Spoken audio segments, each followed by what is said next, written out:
दोस्तों नमस्कार। वृषभ राशि वाले मेरे मित्रों, 5 ऐसे संकेत जो आपको बताएंगे कि भगवान भोलेनाथ आपको देख रहे हैं। जी हाँ दोस्तों, सावन का यह महीना चल रहा है और सावन के इस पवित्र महीने में यदि भगवान भोलेनाथ की नज़र आपके ऊपर पड़ जाती है तो आपकी अब तक की सारी तकलीफ़ें, हर एक कष्ट समाप्त हो जाएगा और आपकी हर एक मनोकामना पूर्ण होने लगेगी। जी हाँ दोस्तों, तो आपको यह जानना बहुत आवश्यक है कि क्या भगवान भोलेनाथ आपके ऊपर नज़र बनाए हुए हैं या अब भी आपकी अनदेखी हो रखी है। जी हाँ दोस्तों, इसी के साथ साथ हम आपको यह भी बताएंगे कि भगवान भोलेनाथ से अपनी कोई भी मनोकामना पूर्ण करवाने के लिए उनके ऊपर क्या अर्पित करना चाहिए। जी हाँ दोस्तों, भगवान भोलेनाथ के शिवलिंग पर अलग अलग चीज़ों को अर्पित करने से अलग अलग फल और परिणाम प्राप्त होते हैं।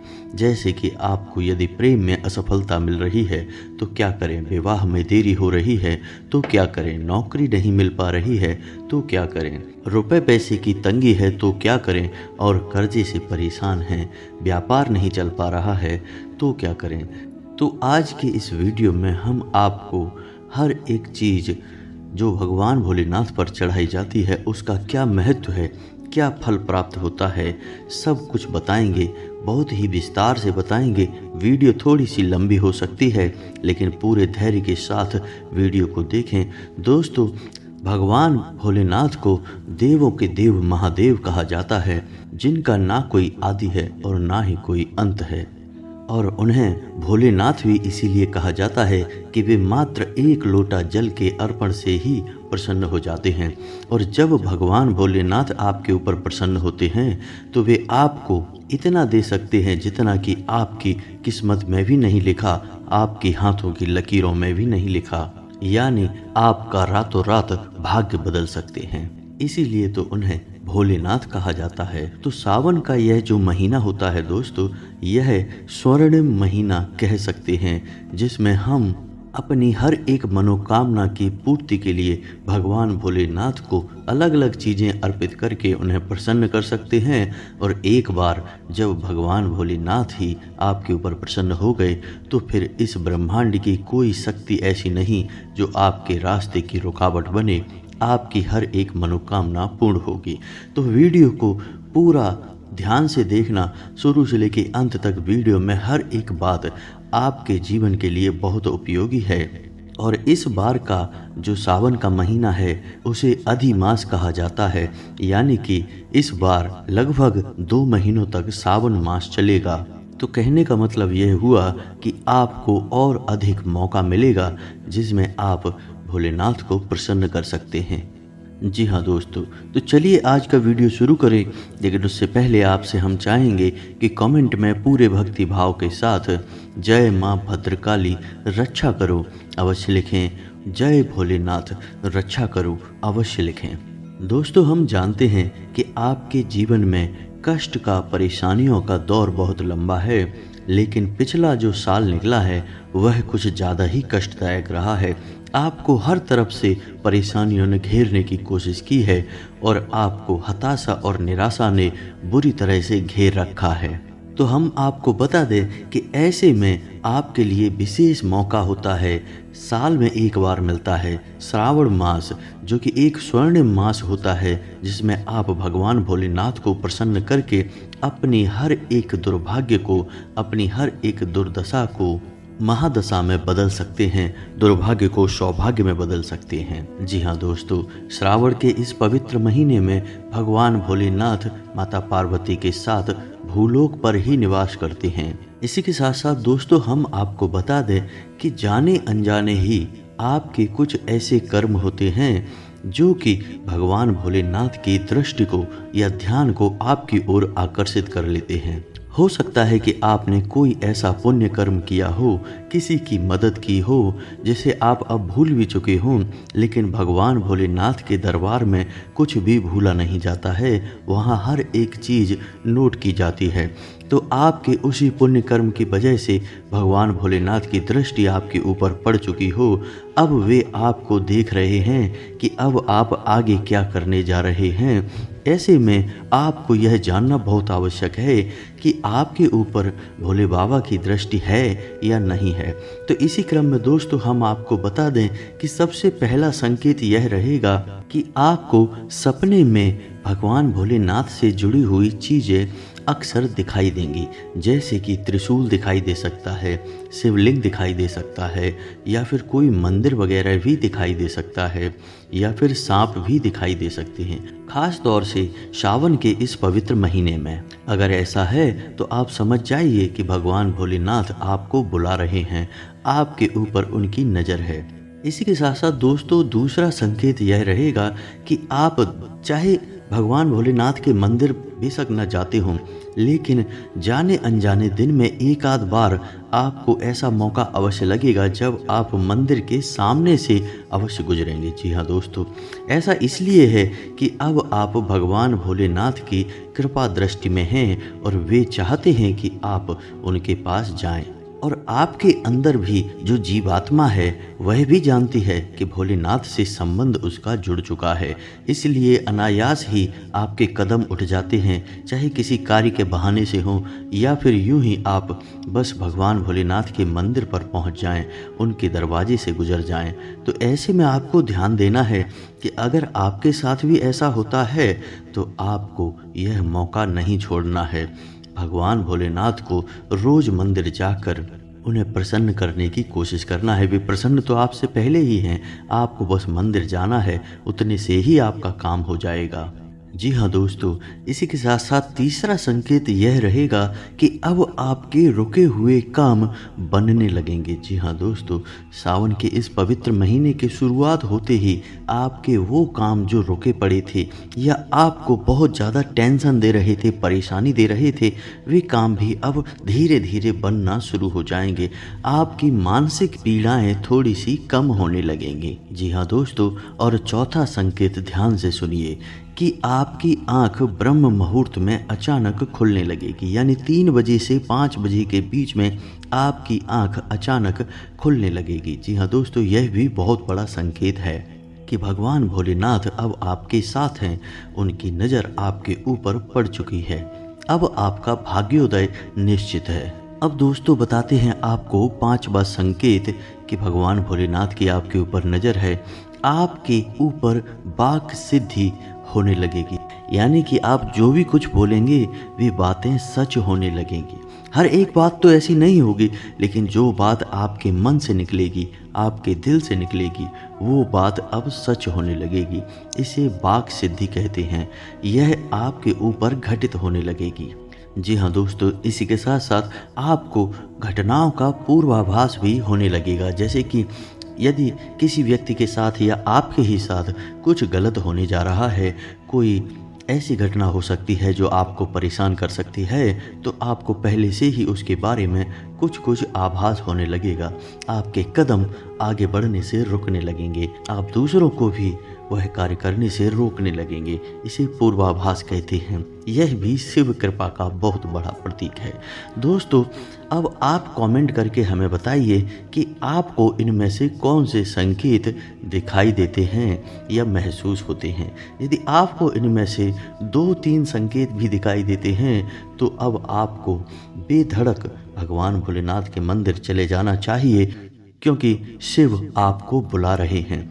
आपको नित्य अभिषेक करना चाहिए और भोलेनाथ की अधिक से अधिक सेवा करनी चाहिए, जिससे आपको सुख, शांति, समृद्धि और सौभाग्य की प्राप्ति होगी। जी हाँ दोस्तों, हमें पूरा यकीन है कि निश्चित तौर पर आपके जीवन में ये घटनाएं अवश्य ही घट रही हैं, यानी कि अब आपने मन बना लिया है कि भगवान भोलेनाथ के मंदिर जाना है और उनकी सेवा करनी है। तो जब आपने मन बना लिया है तो आपको यह भी पता होना चाहिए कि शिवलिंग पर क्या चढ़ाने से क्या फल प्राप्त होता है। जी हाँ दोस्तों, हर एक वस्तु को चढ़ाने का एक विशेष फल और परिणाम होता है। तो आपके मन में क्या इच्छा है, आप अपने जीवन में किस चीज़ से बहुत अधिक परेशान हैं, जिससे आपको राहत चाहिए, उसके लिए आपको क्या चढ़ाना चाहिए, यह जानना बहुत आवश्यक है। तो चलिए दोस्तों, आपको बताते हैं, जल्दी जल्दी बताएंगे, थोड़ा ध्यान से सुनिए और अपने मतलब की बात आप कॉपी पेन लेकर बैठें और नोट कर लें। जी हाँ दोस्तों, यह वीडियो बहुत ही आवश्यक है। ऐसे वीडियो रोज़ रोज़ नहीं मिलते हैं। बहुत ही मेहनत से आपके लिए हीरे मोती चुनकर लाए हैं। तो चलिए ध्यान से सुनते हैं। तो सबसे पहले आपको बता दें कि भगवान भोलेनाथ पर जो व्यक्ति साधारण जल और एक बेलपत्र अर्पित कर देता है, उतने से ही भगवान भोलेनाथ प्रसन्न हो जाते हैं। और बेलपत्र भगवान भोलेनाथ को बहुत अधिक प्रिय है, क्योंकि बेलपत्र माता पार्वती का शुद्ध स्वरूप माना जाता है। जी हाँ दोस्तों, बेल के वृक्ष के हर एक भाग में माता पार्वती के अलग अलग रूपों का वास माना जाता है। ऐसे में जो व्यक्ति भगवान भोलेनाथ को बेलपत्र चढ़ाता है, उसकी हर एक मनोकामना भगवान भोलेनाथ पूर्ण कर देते हैं। उसे धन दौलत वैभव सब कुछ प्राप्त होता है। जी हाँ दोस्तों, तो आपको यदि कुछ भी समझ ना आए तो आप केवल एक लोटा जल अर्पित करें और बेलपत्र चढ़ा दें। जी हाँ दोस्तों, याद रखना है कि बेलपत्र कोमल होनी चाहिए, मुलायम होनी चाहिए, कटी फटी नहीं होनी चाहिए और त्रिशंकु बेलपत्र ही होनी चाहिए, यानी उसकी पत्तियां टूटी नहीं होनी चाहिए। 3 पत्तियों का मेल होना चाहिए। और जब भी आप शिवलिंग पर बेलपत्र चढ़ाएं तो मन में ओम नमः शिवाय इस मंत्र का जाप करते जाएं और शिवलिंग पर बेलपत्र उल्टा करके चढ़ाएं। जी हाँ दोस्तों, सीधी बेलपत्र भगवान भोलेनाथ स्वीकार नहीं करते हैं, तो आप उल्टी बेलपत्र भगवान भोलेनाथ को अर्पित करें। फिर देखिए दोस्तों, श्रावण मास समाप्त होने से पहले पहले आपकी हर एक मनोकामना पूर्ण हो जाएगी।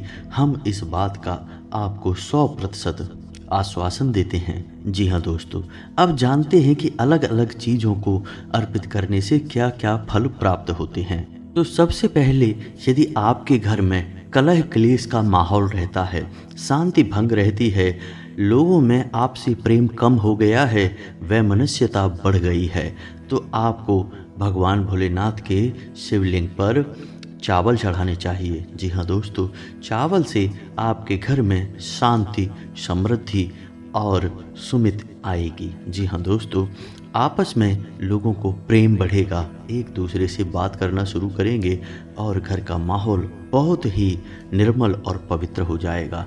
तो ऐसे में आपको ध्यान देना है कि चावल जब आप भोलेनाथ पर चढ़ाएंगे तो चावल गीले करके ही चढ़ाएं, उनका जल निचोड़ कर ही चढ़ाएं और चावल टूटे फूटे नहीं होने चाहिए। इस बात का विशेष ख्याल रखना है। इसी के साथ साथ दोस्तों, यदि आपको ऐसा लगता है कि आपके घर परिवार में या समाज में लोग आपको अहमियत नहीं देते हैं, आपकी बातों का महत्व नहीं है या फिर आपसे प्रभावित नहीं होते हैं, तो फिर आपको भगवान भोलेनाथ को नारियल अर्पित करना चाहिए। जी हाँ दोस्तों, नारियल चढ़ाने से आपको सुख, वैभव और मान सम्मान में बढ़ोतरी होती है। जी हाँ दोस्तों, याद रखना है कि नारियल भगवान भोलेनाथ को तोड़कर नहीं चढ़ाना है। भगवान भोलेनाथ हर एक चीज़ को संपूर्ण स्वीकार करते हैं। टूटी फूटी और खंडित चीज़ें भोले बाबा स्वीकार नहीं करते हैं। तो आपको नारियल भी तोड़कर नहीं चढ़ाना है, पूरा का पूरा नारियल अर्पित कर देना है।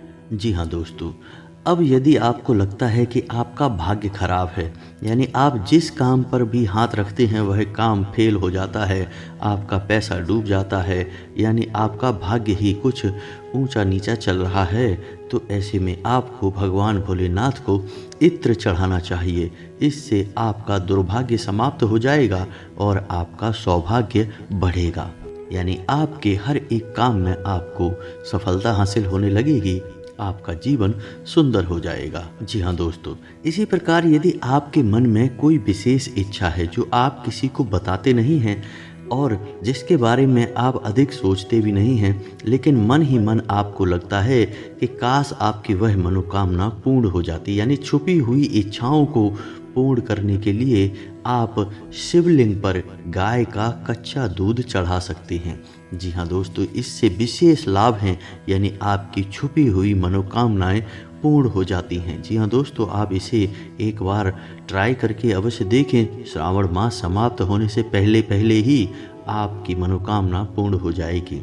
लेकिन इसमें आपको यह ध्यान देना है कि दूध आप तांबे के पात्र में ना चढ़ाएं, किसी अन्य पात्र में चढ़ाएं, क्योंकि तांबे के पात्र में दूध संक्रमित होने लगता है। और भगवान भोलेनाथ को जो भी कुछ आप अर्पित करें वह शुद्ध होना चाहिए, खराब या संक्रमित नहीं होना चाहिए। जी हाँ दोस्तों, इसी प्रकार यदि आपको संतान को लेकर चिंताएं सताती हैं, जैसे कि आपको संतान सुख की प्राप्ति नहीं हो पा रही है, आपके बच्चे नहीं हो रहे हैं ऐसे में, या फिर आपको संतान की तरफ से थोड़ी चिंताएं सताती हैं, यानी कि बच्चे शैतान हैं, पढ़ाई लिखाई में मन नहीं लगाते हैं, आपका कहना नहीं मानते हैं, आपके काबू से बाहर हो चुके हैं, संसार में भटक चुके हैं, तो ऐसे में आपको भगवान भोलेनाथ को शहद चढ़ाना चाहिए। जी हाँ दोस्तों, शहद चढ़ाने से भगवान संतान का सुख प्रदान करते हैं। जी हाँ दोस्तों,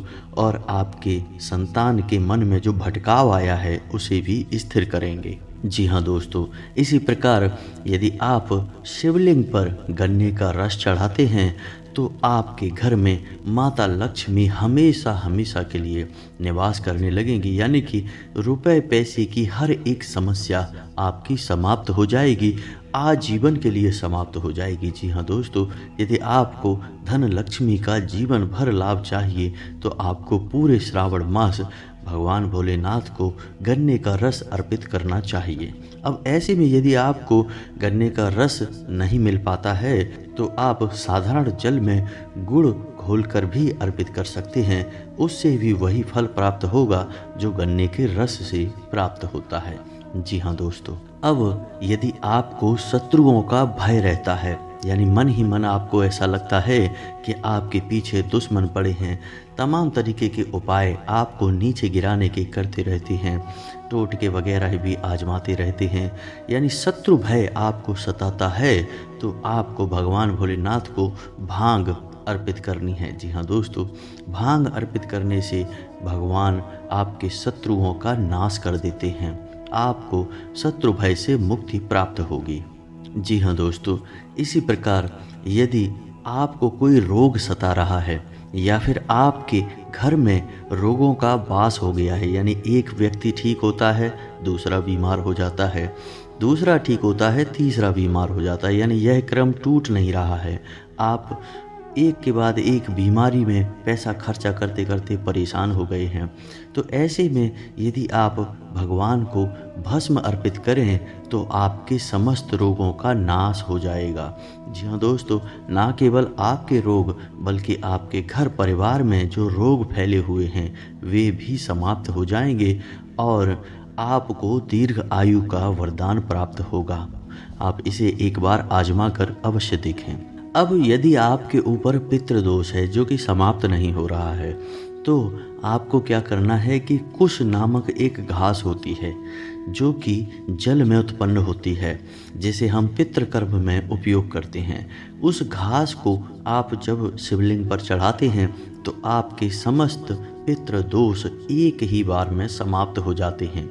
आपको भगवान भोलेनाथ को कुश नामक घास चढ़ानी है और आपके पितृ शांत हो जाएंगे, आपके ऊपर कोई भी पितृदोष फिर बाकी नहीं रह जाएगा और आपका जीवन सुंदर हो जाएगा। जी हाँ दोस्तों, अभी बहुत कुछ और है जो आपको हम बताना चाहते हैं, लेकिन समय अवधि बहुत अधिक होती जा रही है मित्रों। तो यदि आपको इस वीडियो का भाग 2 चाहिए तो आप कमेंट करके बताएं, हम आपको बताएंगे कि चंदन चढ़ाने से क्या लाभ होता है, काले तिल चढ़ाने से क्या लाभ होता है, केसर युक्त दूध चढ़ाने से क्या लाभ होता है, यानी कि अलग अलग चीज़ों के क्या क्या लाभ होते हैं दोस्तों।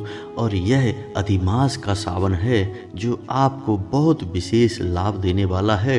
यह सोने के समान है, आप इसे जितना चाहें उतना उपयोग कर लें, आपको जीवन भर सुख और समृद्धि हासिल होगी। जी हाँ दोस्तों, जाते जाते आपको एक और महत्वपूर्ण जानकारी दे दें कि इस अधिमास की शिवरात्रि को आप एक विशेष उपाय कर सकते हैं जिससे आपको संपूर्ण सुखों की प्राप्ति होगी, हर एक दुख आपका नाश हो जाएगा। ऐसे में आपको इस अधिमास की शिवरात्रि पर 5 दिए लेने हैं और अलग अलग 5 भागों पर वे दिए जलाने हैं। कौन कौन सी जगह हैं उन जगहों के बारे में ध्यान से सुनिए। पहली जगह है भगवान भोलेनाथ के मंदिर का दरवाज़ा।